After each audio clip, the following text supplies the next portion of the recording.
The next presentation is by Vincent Wong of NASA Jet Propulsion Laboratory, and he'll be talking to us about Mars 2020 Onboard Planner, Controlling the Power.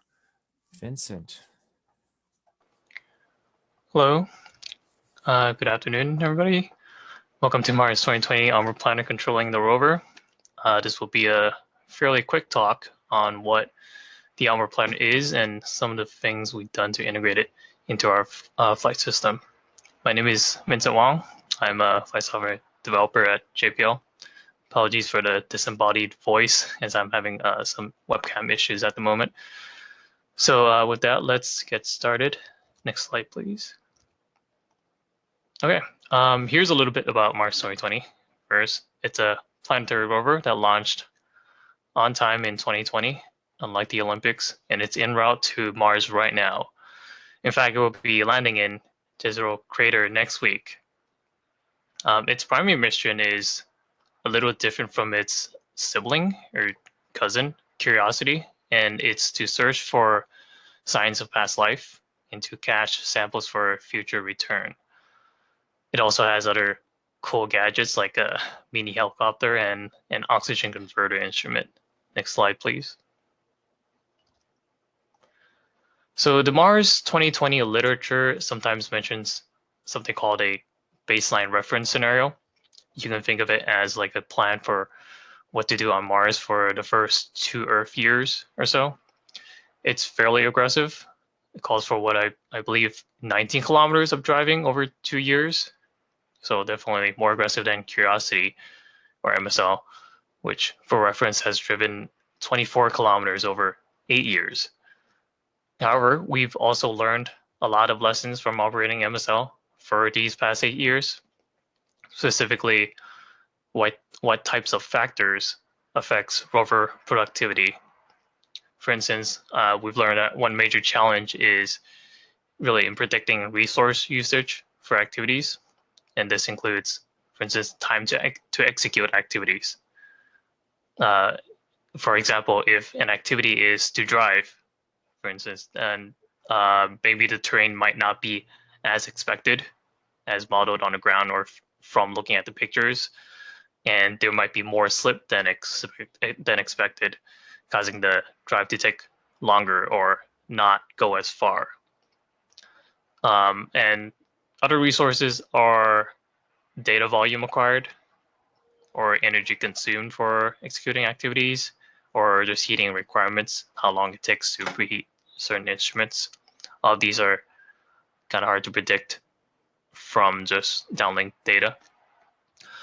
Another challenge is communication window shifting due to the difference in Mars sol and an Earth day. Operations don't always get downlink data conveniently at the start of a workday. Yet another challenge is just simple commanding errors or unexpected faults, sometimes causing whole sols to be lost. So these and other factors are what motivated the development of Onboard Planner. Next slide, please. So what's the Onboard Planner? It's a component that runs in flight software. It takes as input a so-called plan file, which specifies activities, resources, and constraints. An activity is, let's say, driving 10 meters ahead, or using an instrument to take atmospheric measurements, or using a camera to take a panorama. Resources are like energy usage, or data volume usage, or a mutually exclusive claim on some generic resource. For instance, maybe an arm. Constraints are restrictions on how activities can be scheduled. For example, this activity must be scheduled after this other activity, or this activity requires the spacecraft state to be a certain value before it can be dispatched. So the scheduler part of Onboard Planner takes this plan file and generates a schedule out of it where all the activities are scheduled in such a way that their constraints are met. You can think of a schedule as kind of like just an assignment of start times to each activity, kind of like in that picture in that slide. The executive part of Onboard Planner takes the schedule and dispatches activities at their start time. It monitors their status as the activity is running and reports their status, whether they completed or failed, or it was aborted because it took too long, to the scheduler for future rescheduling sessions. For more information about what types of activities there are or what the specification for the plan file is, I recommend watching Eddie Benowitz talk about Onboard Planner, given in a past flight software workshop, the link to which is on this slide. Next slide, please. Okay, but what's the point of having this Onboard Planner? To recall, one of the challenges with rover productivity is in predicting resource usage. The advantage of Onboard Planner is that it can react without needing to communicate to the ground based on the actual usage, actual resource usage on board. So one major win from this is being able to more effectively use margin. If activities end early or if they use less energy, then Onboard Planner can take advantage of this. For instance, it can schedule something called opportunistic activities to fill in those gaps and perform additional science. Or it can expand existing activities. For instance, maybe drive a bit longer and drive a bit further. Or it can simply start the next activity early and move the schedule forward. Another Onboard Planner win is that it can flexibly handle unexpected issues. If an activity takes longer than expected, longer than modeled in the plan file, then Onboard Planner can push the next activity down. And maybe this can be made up with margin later on in the schedule. Or if some activities just completely fail or cannot run, or for some reason cannot run in this sol, but can run in the next sol, then Onboard Planner can regenerate its schedule to continue doing other productive things and kind of plan around it. And finally, the Onboard Planner can automatically schedule heating and sleeping as necessary. So rather than using ground-based, only relying on ground-based models to guess how long an instrument needs to be heated for and kind of specify heating in advance, Onboard Planner can sample the current temperature and heat only as long as necessary for activities that require heating.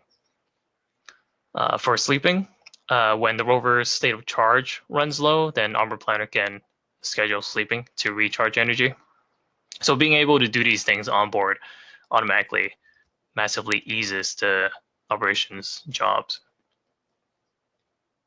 Next slide, please. All right, so the Onboard Planner is awesome and it will solve all of our problems, but is it safe to use? And do we really want to add this potential for risk to our billion-dollar spacecraft? So the rest of this talk will focus on some of the things we've done to ensure the safety of Onboard Planner. Next slide, please.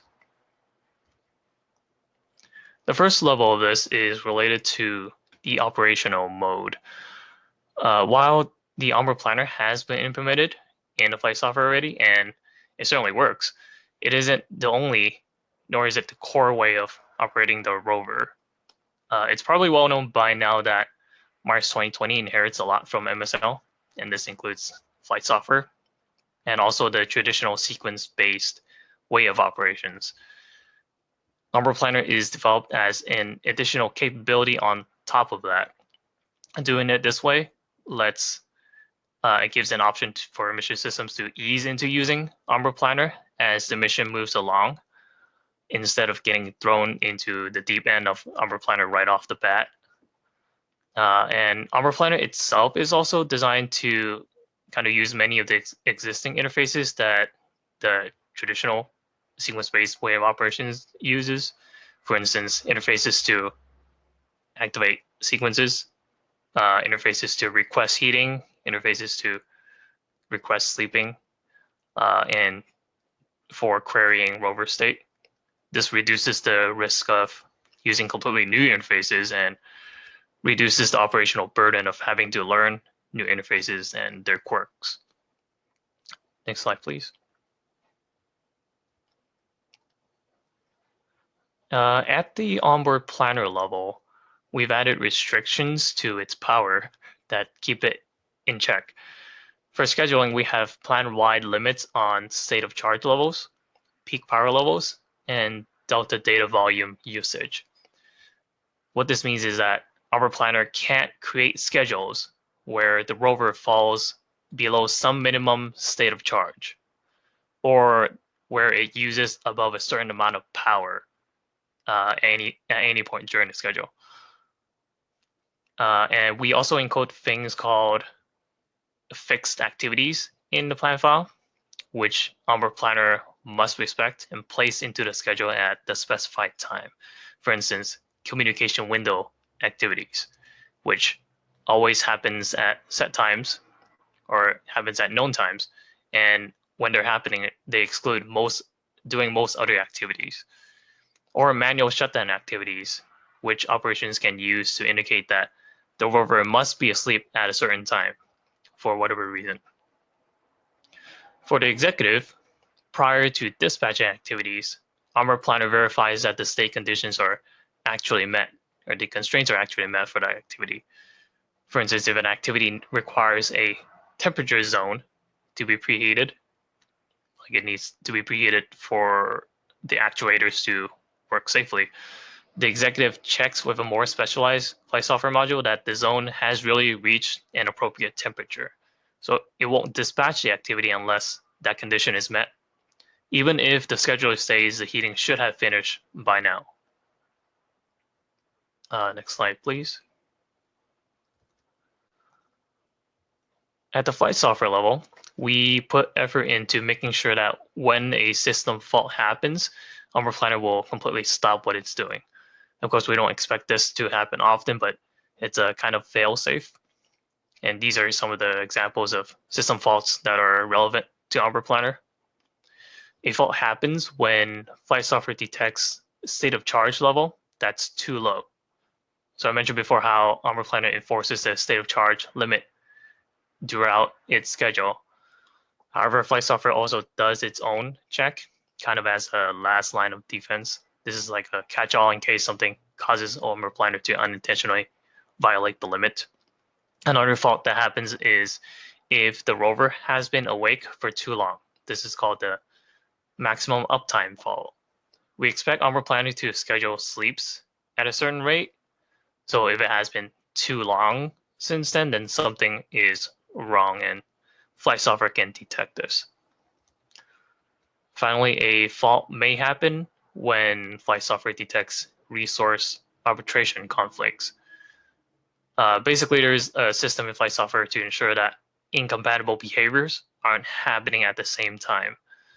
Onboard Planner should be respecting these, and the plan file should have encoded these constraints such that generated schedules shouldn't violate these resource conflicts. But if a mistake occurs, for instance, in the plan file, or if Onboard Planner schedules something wrong, then flight software can detect this. Consequences may range from a simple activity failure to a system fault. Next slide, please. Ground checks. On the ground side, there has been and actually still is a lot of effort put into developing tools to help operators understand what Onboard Planner is doing. For instance, we've made sure that whenever Onboard Planner generates a schedule, it records enough data that we can reproduce it on the ground. This is useful for understanding after the fact why Onboard Planner made certain decisions, like why it put this activity that far away or why it put this activity before that one, because it was satisfying this constraint. And we've made a lot of things tunable on the Onboard Planner. There are parameters that affect how long it can schedule for, what are its resource limits, how much flexibility it has during execution to push or pull activities.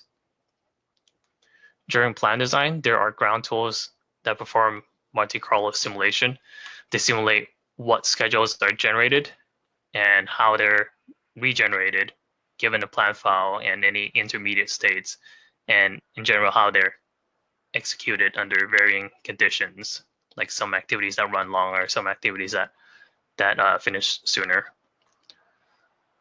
There are also tools in development that try to provide a more intuitive explanation for why Onboard Planner schedule things certain ways, and what things, and provides suggestions to the user what things can be tweaked to make it perform better. Next slide, please. So now I'll talk a little bit about Onboard Planner's code safety. Next slide, please. Timeliness. Onboard Planner is actually implemented as two separate tasks in the system. One is the scheduler, which is event-driven, has no real hard deadline and runs at a lower priority. The other is the executive, which runs in a 1 Hz rate group and has higher priority in the system. This kind of separation is pretty common in other JPL autonomy missions, such as the Autonomous Spacecraft Experiment or MXEC. The advantage of doing it this way is that it lets the executive respond in real time while simplifying the scheduler algorithm implementation. However, while the scheduler task has no hard deadline, we do still want a bound on the runtime for the scheduling algorithm. So we designed the scheduling algorithm from the start to be non-backtracking. This lets us guarantee that it can kind of complete in a more predictable polynomial time. Another aspect that bounds its runtime is the so-called consider set of activities. For any schedule, the scheduler only considers a maximum number of activities to put into the schedule, regardless of how many activities are specified in the plan file itself. As for the executive, since it performs no searching of its own, we are able to bound the amount of work it needs to do each cycle to linear passes of the schedule. Next slide, please. For memory usage, we have limits on the number of activities and number of constraints capped at the design level. It's basically sized enough for a plan file to represent up to 3 sols of activities, which covers most potential communication gaps, as long as ground uplinks a continuation plan file before the current one finishes, then Onboard Planner continues to run. Ultimately, this lets us limit the amount of memory that the entire Onboard Planner uses to about 3 megabytes in RAM. Now, in terms of memory safety, most of the danger only really happens when interacting with non-volatile memory. If you have seen the talk yesterday about our hope, you may get a sense how over the long term, non-volatile memory can be a little fickle. Onboard Planner mainly interacts with non-volatile memory as the rover goes to sleep by saving the current schedule into non-volatile memory and restoring it upon initialization to continue running the schedule. So when it does this, it computes a checksum of the data that it's storing and stores that alongside with the data. But in addition, it also stores a boot counter. And the combination of these allows Onboard Planner, when it's reinitializing, to check that both the data is correct and that it's not stale. Next slide, please. These are some of the other things that Onboard Planner does to play nice with the system. The ability to schedule is disabled during flight software initialization. This is done mostly to allow the rover sensor readings to stabilize during the initialization phase, and not using CPU to schedule during this time helps with that. Likewise, scheduling is also disabled after the shutdown procedure starts, because we would rather not be scheduling and making requests to the rest of the system and other modules while the other modules are trying to shut down. Another thing we do is creating a limit on how short Onboard Planner can request sleeps to be. You can imagine that we wouldn't want the potential for Onboard Planner to tell flight software to, hey, sleep for 5 minutes, and then wake up for 5 minutes, and then sleep again for 5 minutes. willy-nilly, since each reset does take some work, it takes some energy, and adds some wear. Finally, another plain nice thing is having a throttle on how often we can reschedule. Since the scheduler is event-based, it might trigger from a variety of events. For example, when an activity fails during execution, or if an activity starts late, or it ends late, or if it starts real early, that's an event too. Or even just periodically, the scheduler will reschedule. So to prevent Onboard Planner from potentially going into a bad state where it's constantly rescheduling, we have a kind of exponential back-off throttling system in place. Next slide, please. And here are some further reading for those curious about Onboard Planner specifics. Next slide, please. I would like to thank the Onboard Planner Flight Software team, as well as the systems folks and ground tools folks who contributed a ton to Onboard Planner design. Onboard Planner really wouldn't be possible without them. Next slide, please. And that's the end of my talk. Do we have time for questions? Yes, we do. Thanks a lot, Vincent. We have 2 questions in the Q&A. The first one is from Alexandra Holloway. How does Onboard Planner recorded data affect downlink data, especially with respect to lower priority engineering and high priority science data?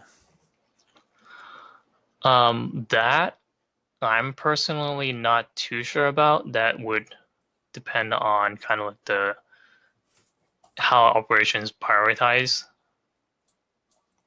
the recorded data. I imagine maybe in the beginning they would prioritize it higher in the beginning phases when they start using Onboard Planner, because they want to understand what it's doing and kind of to keep it in check. But possibly after a certain amount of time, they can deprioritize these recorded data and possibly delete some of them, not even downlink them. Okay, and we we have another two more now. This one's a multi-part question from Guillermo. Does the Onboard Planner monitor the status of the rover when it is manual mode?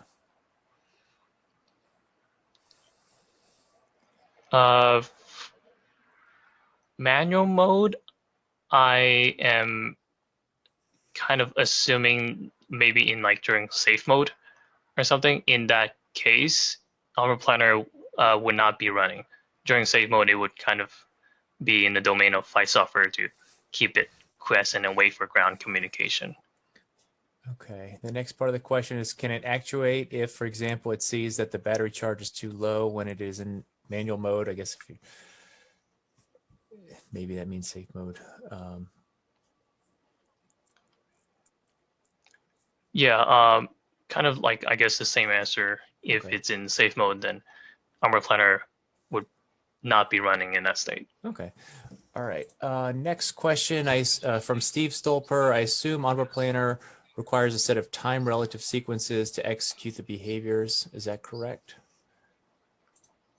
Yes, activities are essentially sequences. So when it dispatches an activity, it's executing a sequence. So you can think of scheduling at the Onboard Planner level as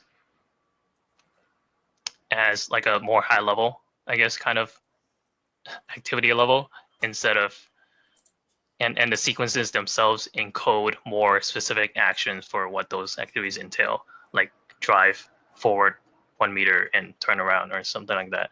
Onboard Planner wouldn't be scheduling things at that level. Okay, and then so that's all the questions. I had one additional question. It seems like there's some overlap here with Joseph Racino's talk yesterday on analyzing the efficacy of flexible execution, replanning, and plan optimization for planetary lander. I think that was with respect to Europa lander. Do you two talk? Do you two collaborate? Do you see some overlap there as well? Yes, there is definitely some overlap, especially with flexible execution, because Onboard Planner itself also uses some flexible execution schemes. All right, excellent. So So that's all the questions. It's 12:56 Eastern time, so it's time for a break according to our schedule. We will do a couple commercials, sound check, queuing up the next set of presenters, and we will resume for our keynote speaker, Kevin Bell of the Aerospace Corporation, at 1:15.